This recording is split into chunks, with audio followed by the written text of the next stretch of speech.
Pebez Amud Aleph. Ketzad Mishtatfen. Ketzad Mishtatfen B'Tchumen. How do you make an Erev Tchumen for other people? That's Mishtatfen. Mishtatfen means that you want to make an Erev Tchumen for a city or for your community. So you're going to go outside the city and you're going to put food there, and then everyone should be able to walk. So it says, Miniachas Achavis. You place the barrel. Va'imar Rezel Kol B'nei Yiri. You say that this is for my whole city. For anyone that wants to go to the mourner's house or to the wedding, which was taking place 4,000 amas outside the city. So you put this barrel of wine or whatever it is, other types of foods. You put 2,000 amas outside the city, and it's for everyone, and then everyone can walk.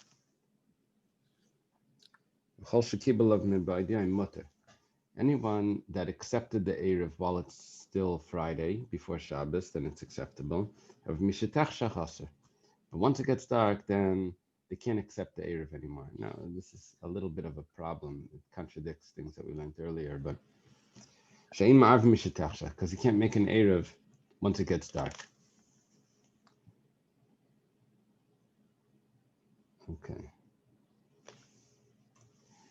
The Gemara says, Rabbi Yosef Rabbi Yosef says that an Erev Tchumen is only for a mitzvah. The Gemara right away asks, Micah Mashmalan, what, Rabbi Yosef, are you telling me? It's only for a Dvar Mitzvah, Tanina. That's exactly what the Mishnah said. It says, you're either going to be Menachem Aval, or you're going to be Mesamech Chasam V'Kala, which are two examples of a mitzvah. So Rabbi Yosef, you're not telling me any Chiddush. The Gemara says, I could have thought that maybe that was just a regular example. But it doesn't mean that it needs to be for an example like that it needs to be for a mitzvah. Kamash Malan Rabbi Yosef, that it's only for a mitzvah. Now it says, in my old Gemara, it doesn't have this in quotations or with two dots, but l'chayr it should be. Another quote from the Mishnah. Anyone that accepted it accepted the Erev on Friday afternoon, Shamet Minei Ein Breira. It's a bit of a problem. We learned before, we had all these Mishnayos about someone saying, if the Chacham comes to this side, then my Erev should be to that side. If to the other side, it should be to the other side. If it comes to both, then whatever the case is, we learned that you were able to make decisions about where your Erev should be on Shabbos. And we said Breira.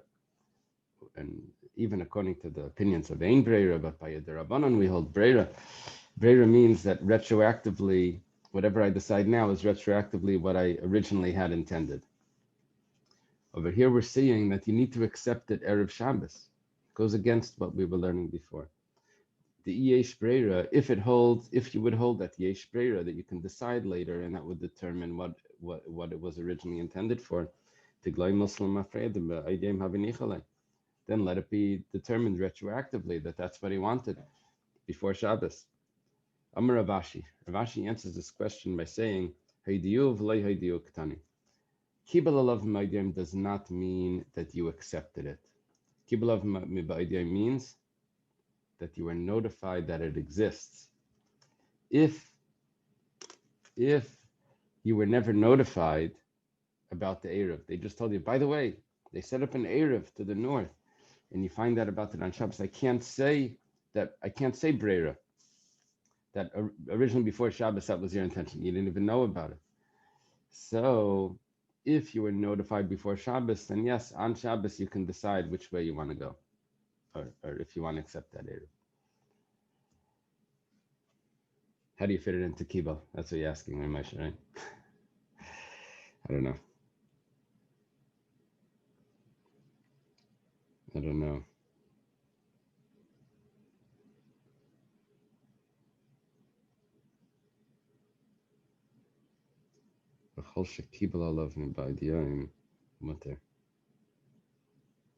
not sure. Amar Ravasi. Ravasi says, Katan ben sheish yetze be'erev yimei. A katan, a child. Are you saying that if a person doesn't know about an Eruv Bichlal, before Shabbos, you can't use it on Shabbos from this? Erev Tchumen, yeah.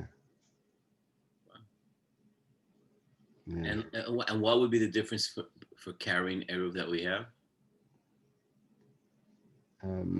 Why was Mishan? I mean, why is the idea for Tchumim different than carrying Eruv? Well, there's two things. For Tchumen, first of all, they have to let you have to know about it, and you have to make that decision because it's chav, it's a chayv. It means it restricts you to one side. That's what we learned before. By Erev Chatzeris, you didn't really need to be involved in that process because it was just a benefit. It was just to your benefit. That's regarding your acceptance of this and everyone else doing it for you. Now we're learning that you need to know before. You have to know that it exists so that, because really the Erev takes effect Erev Shabbos. Erev Tchumen. It's by the Shvisa.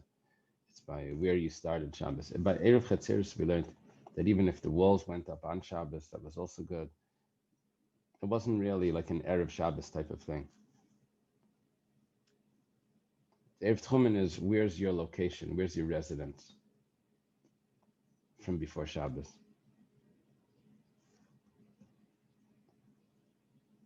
But even if there's residence and then there's Yediyah, these are two separate. Right. The question is. But we're kind of linking the two. So you're saying.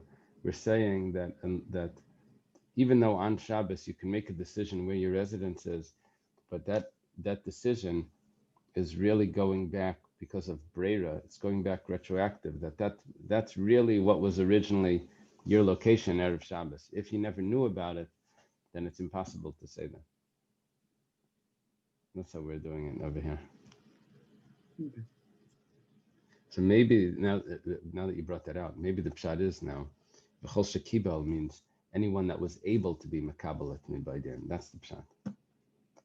That's the pshat. Yeah, Yeshakayach. Yeah. Yeah, you had me spell it out. So then it yeah, that actually, that already sits a little bit better, yeah. Okay. Okay. Then this Gemara says like this: Katan ben sheish yetzi be'erev yimei. A child of ben sheish. There's always a confusion here. What ben sheish or what it means doesn't mean a 5-year-old child. It doesn't mean a 6-year-old child. I think in general, Chazal, whenever they say ben sheish, whenever they say this term, they always mean a 5-year-old. He turned 5. Now he's a ben sheish. Like he's a ben shana is in his first year. He's not 1-year-old. He's in his first year. So I think that's how Chazal work. The Alter Rebbe has a discussion about this because the Rambam writes that a person should get married from 17, ben sheva asa l'chuppah, and the Alter Rebbe explains that Chazal say, this is like one of the first Kuntres Achrons in Hilostam Torah. Chazal, when they talk about ages, they're referring to the year before. So ben Shmein Esrei really means you're 17. The only thing I'm not clear about is what is ben Shalish Esrei. That doesn't fit. So Shalish Esrei, but whatever the case is, we can call it in Hebrew, but let's assume it's a 5-year-old. Katan ben sheish yetzi be'erev yimei. A 5-year-old, or he's in the 6th year. He could be Yaitze with his mother's Erev. In other words, the mother doesn't need to make specifically an Erev for him. He's drawn after his mother. I just imagine this like the baby Bajon, like the mother wears the child. So it's like one person, they go together. Meisvei, the Gemara has a question, 1 second. A child that requires his mother. We're going to see what that means in B'negei Sukkah. He can go together with his mother's Erev. His mother has an Erev, he automatically goes along. But if he doesn't need his mother, then he doesn't automatically go along with his mother's Erev. We don't know yet how old this is, what this means, and every child needs a mother. every person needs it.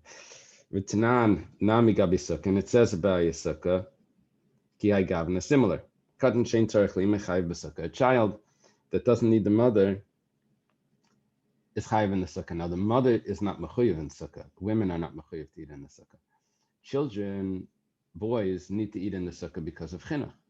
So, but you don't have to take the mother out to the sukkah for the child. So the child, what's the age of chinuch? The age of chinuch would be when the child doesn't require the mother. Now, what does it mean doesn't require the mother? We deliberated on this. What is a child that doesn't need the mother? Rabbi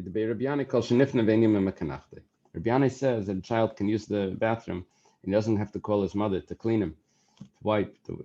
So that's considered a child that doesn't need the mother. He's independent already, big boy. So he is chayev in sukkah. Yeah, in Kiddush Shulchan Aruch it says you're allowed to feed your child before Kiddush, but you're not allowed to feed him outside the sukkah. It's a very interesting distinction. That if you have a child that's 5 years old, or we're going to learn now what age it is, so then you can't give him food outside the sukkah. You have to train him. But before Kiddush, it's different. I think the way the Achreinim explain that is that it's not you have to train him to make Kiddush. But the halachas that come along with Kiddush, that not to eat before Kiddush, that's not part of the mitzvah's Kiddush. That's just I have to make Kiddush. The mitzvah sukkah, when I'm training him in the mitzvah sukkah, I have to train him that he needs to eat all his food in the sukkah. There's a slight distinction. Reb Shimon ben Lakish Omar, Kol Shnei Bein Akari Ima. A child that wakes up and doesn't say, Mommy, Mommy. So that is considered a child that doesn't need his mother. So he has to be old enough. The Gemara says, Bein Akari Ima. Sorry, I have to put a comma there. Ima Sal Kadaitach. That's what's considered that he doesn't need his mother anymore. Gedolim Nami Karu. Even older children, in the morning they say mommy. So the Gemara answers, here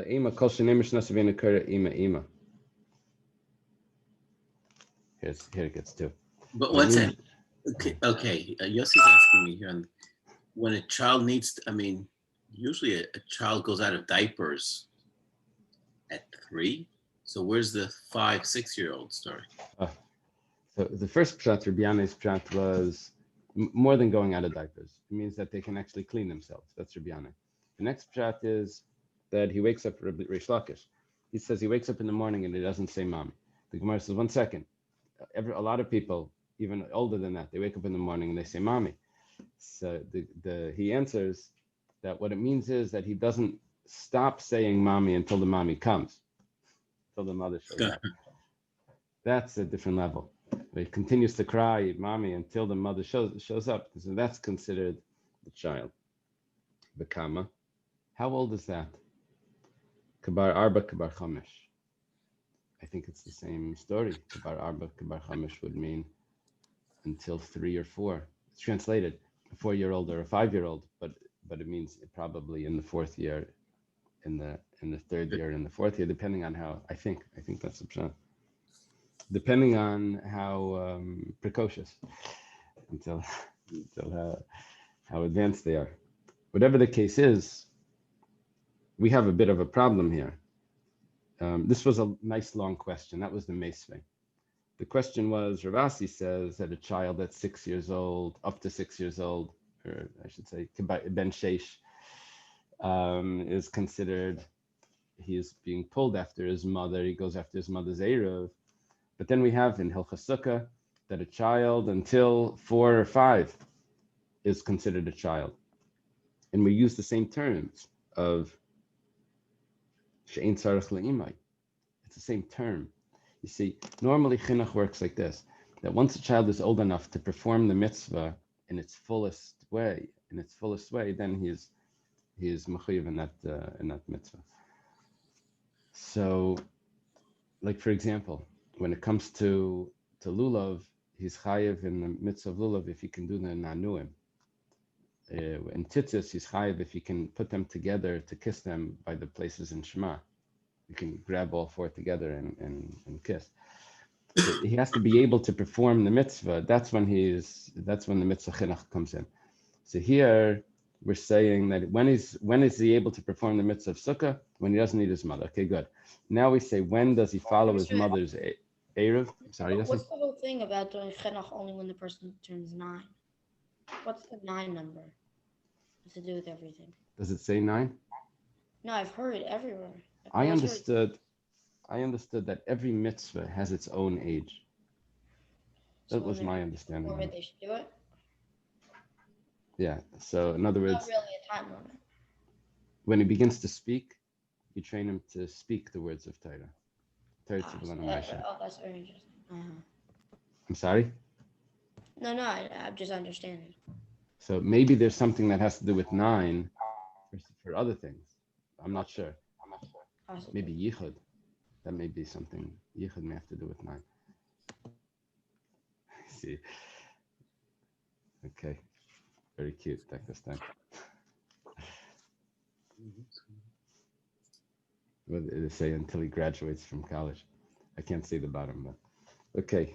So here we have a question because it's 4 or 5, and then the bottom one is adolescent. Oh, okay. Yeah, but the saying is the mother never cuts the umbilical cord. That's why she's always mama, mama. Yeah.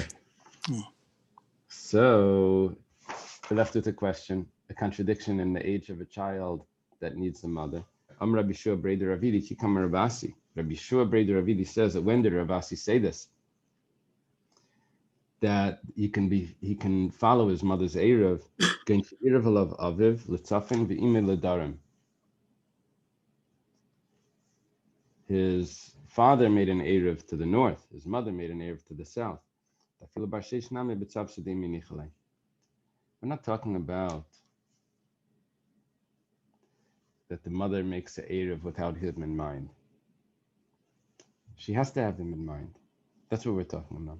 The only thing what we're referring to is that if the father made an Eruv to one side and the mother made an Eruv for the child on the other side, at which point would the child rather go to the father than to the mother, or the mother rather than the father?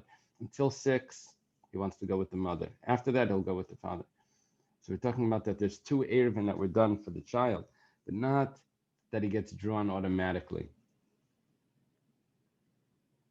We're talking about here that the mother actually made it for the child. That does, now we resolve the contradiction. The contradiction was even without the mother actually making it for him. Ravasi wasn't referring to it without the mother making the Eruv for him. Ravasi referring that the mother did make the Eruv for him, but until 6, he'll follow the mother versus the father. Yeah, when the parents are separated, my dad, my mom, they have this. Where are you going? I'm going to my dad. So until 6, he's going to the mom. Okay. Meisvei, the Gemara says, Katan shetzarech le'imai, yetze be'erev imai ad ben sheish. This is a little bit of an issue. The word ad is the problem here. Because Ravasi said that a ben sheish is yetze be'erev imai. Now we're saying until 6. What does until mean? It's going to be a bit of a problem. Tifta de Rabbi Shua bar Ravidi. Because here the problem is we threw both things together. Here we say the age, and we say katan shetzarech leimai yetze be'eruvim ad ben sheish. See, the way Rabbi Shua Breder Ravidi was resolving this, was saying that when does the child not need the mother? That goes, like it said in Hilchos Sukkah, that it goes until 4 or 5. When does the child follow the mother versus the father? That's until 6. Now we're saying that they're both the same age. He doesn't need his mother until 6. He's yetze be'erev imai. We threw them all together. It's a kasha. Tifta de Rabbi Shua Breder bar Ravidi. Gemara says, yeah, Tifta, you're right. That's not going to fit. Leimetev Tifta de Ravasi. But maybe it's also a kasha on Ravasi, because Ravasi said including 6, and here it says only until 6, Amalach Ravasi, Advad B'chlal. I can resolve that easy. I can say that until means including. That's an easy one. Okay, Lematev Tivta de Rabbi Yanai Verish Lakish.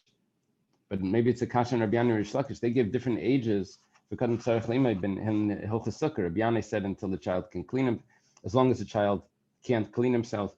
And Rish Lakish said, and Chol's mother. And here we're saying until 6. The Gemara says like kasha. It's not a problem. Because over there they said it's 4 or 5. That's how they spelled it out. Hadi Isa avoy b'masa, hadi la Isa avoy b'masa. Depends. If the father's in town, then the father's also part of this. So then at 4 or 5, the father can already take over. He doesn't need the mother. But if the father is not in town, then the mother takes care of him until 6. That's how it's going to be resolved. Depends if the father's in town or not. We'll discuss here if we could have answered this answer on Rabasi. I don't know. Okay. Tanar Rabbanan. Ma'arev Adam al Yidei b'nai yobita ktanim. The word al Yidei is a little confusing here. It means bishvil, for. A person can make an Erev for, and al Yidei throws me off. Al Yidei usually is through or via. Or by. I'm sorry? Or by his children. But yeah, or by his children. But over here it doesn't mean that. Over here it means for his children.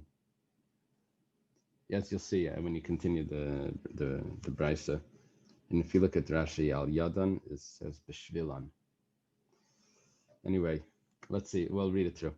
A person can make an erev for his son and his daughter haktanim. In other words, they don't have to be asked, do you agree to this or not?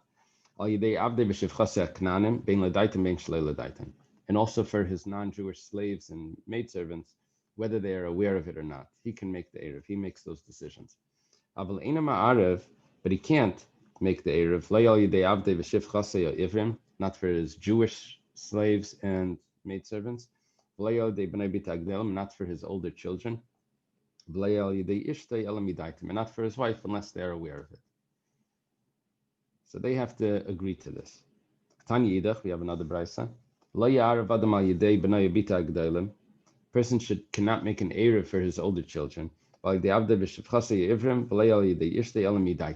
needs, the only way he can do it is with their intent, with their knowledge. But he can make an erev for his sons and his daughters, the young ones. Because their hand is like his hand. In other words, he has full control over them. Interesting case. They made an erev, and their master made an erev for them as well. What's going to happen now? Who wins? Yetim b'shel Rabban. They follow the master's one, chutz min isha, except for the woman. Because she can protest. She can protest against. So how is it going to work over here? If it's avdai b'shivchasai ha'ivrim, or b'nayu bitay ha'gdailim. So in the master made an erev, the father made an erev, or the master made an erev, they're going to follow the father's erev, even though he needed their intention.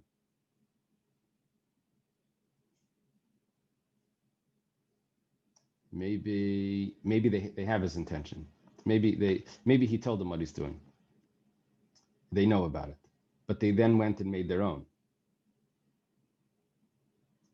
So they still follow the masters, but the wife not. The wife doesn't follow her husband if she went and made her own. The Gemara says, Isha Maishna, what's the difference by the woman that you need her intention? What's the difference her and Avdei v'shivchasa Ivrim or B'nai Bita Agdelim, then the older son and older daughter, you also need their intention. Why over here do we say that by the wife it doesn't work? She doesn't follow the husband. Amar Rabba Isha v'chol damila. Rabba says, no, don't be so specific about this. It means the woman and the wife and the older children and the the Jewish servants. Amar Mar, master taught, chutz min isha, except for the wife, because she's able to protest. Taima, the machi, sounds like because she protested. Hastama, but if she doesn't protest, nafka b'debaila, then she's going with her husband's eruv. 1 second, this is a problem. Haktani reishela midaitam, but you taught that they have to be aware of it. Now you're telling me that they have to protest for it not to be good. And originally you said they have to agree. There's a big difference between not protesting and agreeing.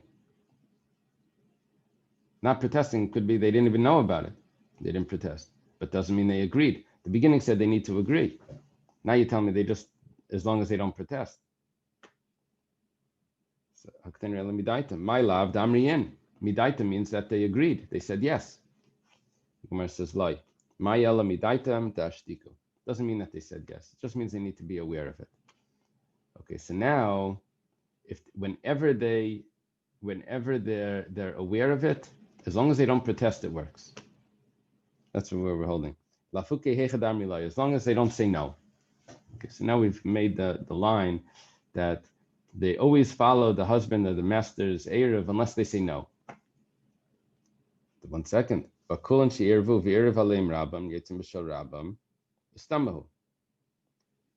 they made their own eruv and the master made an eruv, and it doesn't say that they disagreed with the master, and it says that the woman doesn't follow that. Why not? She didn't protest.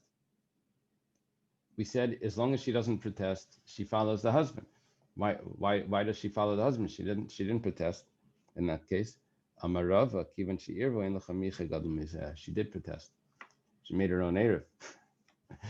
That's quite a protest. So, and then what I guess we're concluding over here that it's including also the Abdei V'Shev Chasei Ivrim and also B'nai Bitagdelim would be the same thing. But if they made their own eruv, then they don't follow the husband because that's considered a protest. Okay. Now the Mishnah says, Kamahu Shiuri.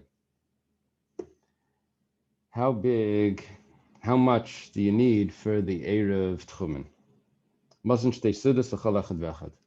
You need food for 2 meals for each person that's joining in the eruv. Mazaynei lechol v'leila Shabbos. Weekday meals, but not Shabbos meals. Different Reb Meir. That's Reb Meir's opinion. Now you're using this for Shabbos. So what Reb Meir is saying is that we could be lenient. Reb Meir holds that people eat more on Shabbos than in the weekday. So therefore, when we tell you that you can use a weekday meal, so that's a leniency. It doesn't need to be a Shabbos meal. Rabbi Yehuda Aimer l'Shabbos v'leilachol. Rabbi Yehuda says a Shabbos meal, not a weekday meal, and he's also being lenient. They're both being lenient here.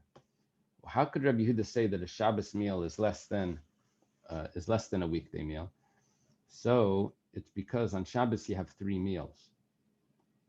So each meal is less. Shalashudas, for example, is less than a regular, Monday lunch or dinner. Shalashudas is, quick. What do they serve over there? A bilkala, some matzah with some tuna fish. So that's smaller. So he says you can use a Shabbos meal, you don't need to use a weekday meal. Reb Meir holds that because the food on Shabbos tastes better, you automatically eat more, as the Gemara is going to tell us, that there's always room for dessert. Reb Yochanan ben Breika Omer, okay, here gets slightly complex. Mikikar bepundian midalad sam besela. I bet if I show you this now, it'll be easier. Just the question is how to show it. I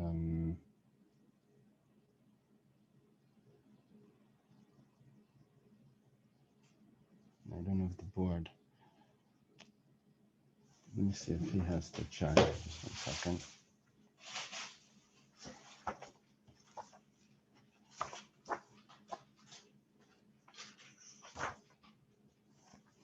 we can use his chart. He has a chart here, so we'll bring that up.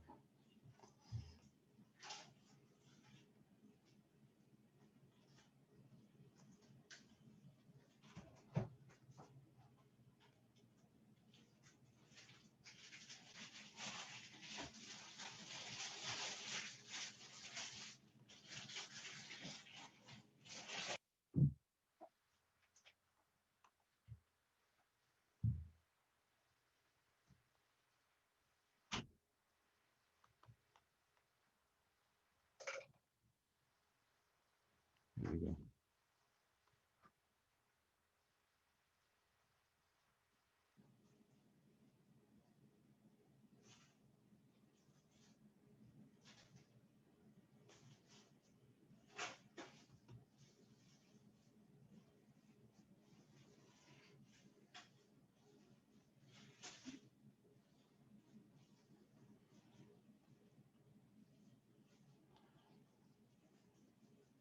Okay.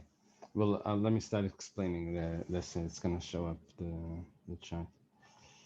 What we're dealing with is we're measuring flour to price, calories per dollar. How much does bread cost? So we're talking about how big is the loaf. The number that we're looking for is 48. The way it works is like this: that a ma'a is 2 pundian. There's 6 ma'a in a dinar. That means there's 12 pundian in a dinar. There's 4 dinar in a sela. So that means there's 48 pundian in a sela. Okay, it's basically 4 times 12, which is what is it? 2 times 6 times 12, which is 48. We went from pundian to ma to dinar to sela. Okay, now let's work with that. All of that is money. Now let's go to the size, to the food. So a sa is 6 kav. A sa is 6 kav, and 4 sa is 24 kav. Easy, right? 4 times 6. It's 24 kav. Half a kav is there's 48 half kav in a sa. In 4 sa, there's 48 half kavan, because there's 24 kavan, so there's 48 half kavan in 4 sa. So now if you look at Rabbi Yochanan ben Breka, he says mikika bepundian. He says 1 loaf cost a pundian. Midalid sa and besela, when 4 sa cost the sela. When 48 pundian cost the sela, so that's when we're going to have 1 loaf of bread cost a pundian. So how big is the loaf of bread? How big is the loaf of bread? So it should be half a kav, right? That's what it works out to. Let me see if my thing opened up here.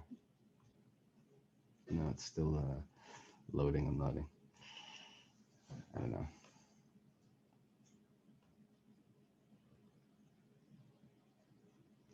Yeah, shut up.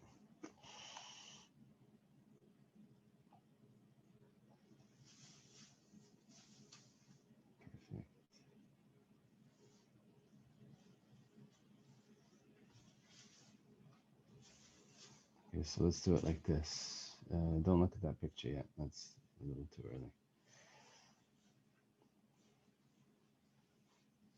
Let's see how this works. You have, let's start on the money side. You have, what is this? 1, 2, 3, 4, 5, 6. Okay, this, I guess 24 ma. And each one, this is going to work out to 48 pundian. This must be pundian down here. And all of them add up to a sela for dinar. Okay, now when we do with the sa, this is the size of bread. So we have 24 kav. There's 6 kav per sa, which means 24 kav in 4 sa. Means half a kav, there's 48. So if we do if 4 sa equals a sela, then half a kav equals a pundian. You follow? If this side equals this side, if that sela equals those 4 sa, then one of these is going to equal half a kav. One pundian is going to equal half a kav. Okay. Let's go a little further. Reb Shimon Oimer shtei yades lekikar mishalish lekav. Shimon says that you actually get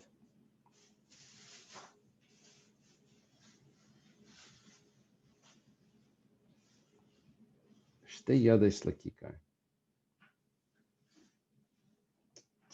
Two-thirds of a loaf. Means each third is a meal. 2/3 of a loaf is going to be the 2 meals, mishalish lekav, because there are 3 loaves in a kav. So what that means is that a kav has 9 meals. Basically, every loaf of bread is a meal. There's three loaves of bread in a kav. That means in each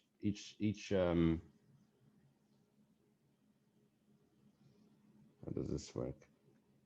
Shtei yades lekikar. There's 3 kikaris in a kav. That's what it is. There's 3 loaves of bread in a kav, and every third of a loaf is a meal. So that means there's going to be 9 meals. So 2/3 is going to be what we're looking for.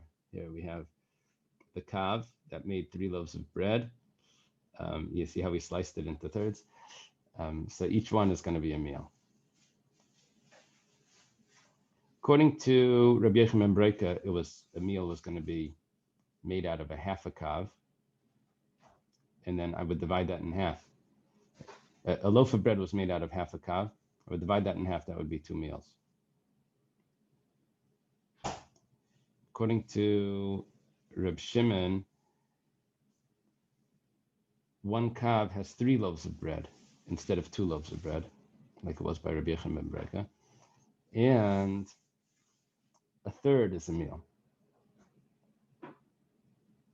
Okay, let's go for it. Let's see. If I take a half of a loaf of bread, that's called a pras. Half of a loaf of bread is called a pras. That's going to be the size that a person becomes tamei when he's in a house that has tzaras. Now, when a person walks into a house with tzaras, he becomes tamei right away. But because the pasuk says the one that eats there, yichabes begadav, he should wash his clothing. That tells me that the clothing becomes tamei only if he waits in the house the amount of time that it takes to eat a meal. What type of meal? A half a loaf of bread. Okay, so that's what this Mishnah says. And a half a pras, a half of a half, that's what makes a person tamei if he eats tamei food. Normally, food doesn't make a person tamei. With the Rabbanan, if he eats tamei food, he becomes puzzled to eat truma. So how much food does he eat? A half of a half. Here, they give you the picture over here. Half of a half. Half of a half. That little olive is half of a half. Okay. Don't look at everything else is going to be confusing. Okay, now the Gemara asks, let's see. The kama mazon shtei sudas. How much is food for 2 meals? Amar Rav Yehuda Marav, tarti rifta ikraisa. 2 loaves of bread of the herdsman. Ikar is a farmer, but the way they're translating it is that the farmers that take the animals out to plow the fields. Ravada Barava Amar Tati Rift in Nahar Papaisa. It's 2 loaves of bread from this Nahar Papaisa, which is the place, the location, and that's where those Zach's bread. This was, everyone knew it. Amalei Rav Yosef, Rav Yosef braid the Rabbah. It's supposed to be Rabbah. Rav Yosef says to Rav Yosef, Rabbah's son. Rabbah and Rav Yosef are friends. He's asking his friend's son, Avuch kaman svirle, who does your father hold like Reb Meir or Reb Yehuda? He wants to know the Shabbos meal or the weekday meal. So Reb Meir svirle, he responds, he holds like Reb Meir, that says that you can use a weekday meal, you don't need to use a Shabbos meal for the Erev Tchumen. We're talking about 2 meals. So he says, it's good. I also hold like Reb Meir. Reb Yehuda kasha, because if we go like Reb Yehuda, then we have a question. This that people say, Ravcha lebesima shchiach. Besima means tasty food. Or Ravcha, space for tasty food, is common.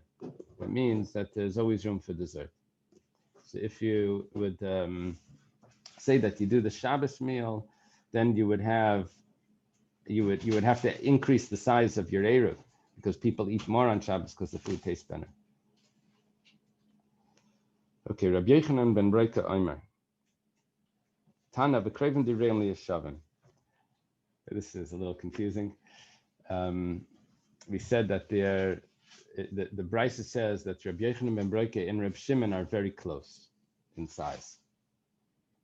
The Gemara is going to spell it out what the issue is here, but we'll see. The Gemara says, "Mi dami."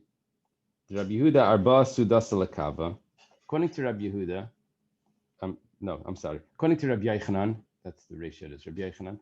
According to Rabbi Yochanan ben Breika, there's 4 meals in a kav, because we said there were 2 meals in half a kav. Right? We said 1 loaf of bread was going to be 2 meals, and 1 loaf of bread was half a kav. The Reb Shimon, Teisha Sudas L'Kav. Reb Shimon said that there were 9 loaves of bread in a kav, and each loaf of bread had 3 meals. I'm sorry, there were 3 loaves of bread in a kav, and each loaf of bread had 3 meals, which is a total of 9 meals in a kav. So you have 4 in a kav or 9 in a kav is a huge difference. What are you telling me, Kroivim Liyashavim, that they're very similar? It's 4 to 9. The sizes is a huge difference, more than twice. Amar Rav Chisda, you forgot something. You forgot one point that we forgot in Rabbi Yochanan ben Breika. We forgot to take out that you have to pay the baker. The baker takes some of the flour. You have to give him 1/3.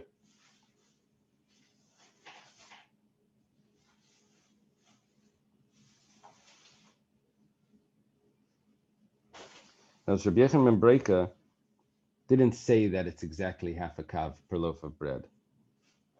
He just said that it's a loaf of bread that's bought from the baker with a pundian. I mean, give him a pundian. However, we said how much it takes, how much the flour costs. We didn't say what percentage the baker takes when he buys his flour. So what happens is he buys the flour with a pundian. How much does he buy? He buys half a loaf of bread, half a kav with a pundian. But how much does he take for himself? He takes 1/3. So 2/3 of it, 2/3 of that end up being 2 loaves of bread. I mean, not 2 loaves of bread, 2 meals. 2/3 of it become 2 meals.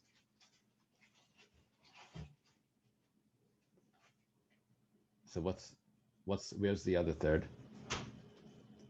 What happens to the other third? He's 2/3. The other third gets added to this. So originally we said that a whole kav is 4 meals, right? A whole kav is 4 meals. Half a kav was 2. A whole kav was 4. Now we're saying actually a half a kav minus 1/3 is 2. Add on another third, then it's 3. Half a kav is 3. Add on another third to the other half a kav, and we have 6. So it's 6 to 9. Reb Shimon says that it's 9 meals in a kav, or 9 loaves of bread in a kav, and 9 meals in a kav. And Reb Yochanan ben Breka says that it's 6 in a kav. So the Gemara asks, 1 second. Bakati lamar tisha lamar shis. Let's see if there's a picture, just to clarification.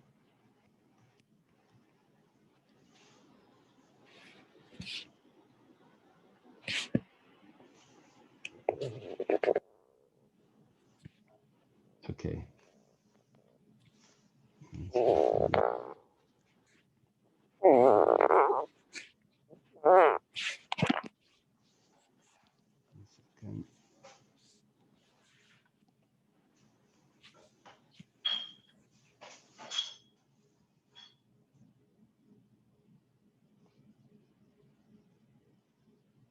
Reb Shimon, let's see. No, this is not helping me.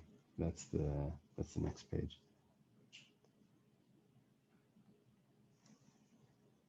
Here we have, we divide the kav in half over here. We divide the kav in half. 2/3 of the kav, you see till that base, 2/3 of the kav is his 2 meals. Then I have an extra third, which is 1 more meal. So that's going to be a total of 6. However, according to, this is going to be the next answer. Okay, so it's basically 6 to 9. The Gemara says, Ella ki'idach de Rav Chisda. It's following a different Rav Chisda. The Amar,